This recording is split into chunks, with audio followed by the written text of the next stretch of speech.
they will be interested to know of the benefits that are talked about right in the acknowledgments as we begin the book, that the power of appreciation benefits one both physically and spiritually, balancing the psyche and breaking the penchant for low-grade depression.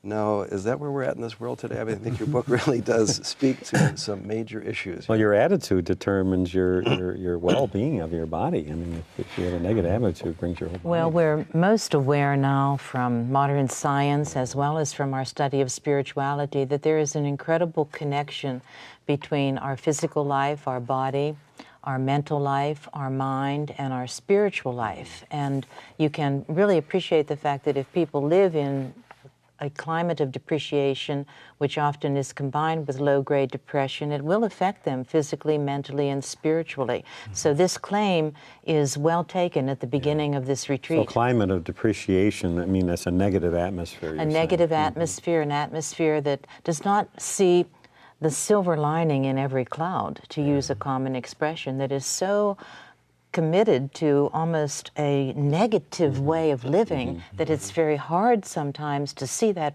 bright side, that rising which comes out of every dying.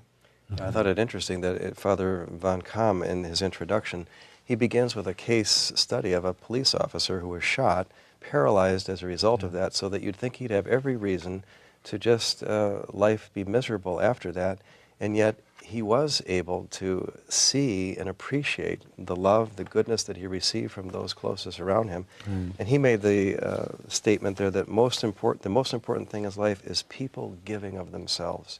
So this whole understanding, Susan, of being able to draw out what we can appreciate even in dark moments. Maybe you could help us understand that. Well, isn't this one of the most inspiring beginnings of this retreat? We have a case of a person who had every reason to make a primordial depreciative abandonment option, which means, in effect, I've been abandoned by the mystery. But out of the fullness of that person's spirit and surrounded by loving others, he was able to go in the opposite direction, an appreciative abandonment option, that life is ultimately meaningful, not meaningless. So right up front, we would almost hope that our retreatants from the single life, from the married life, would understand the necessity of that basic option toward appreciation.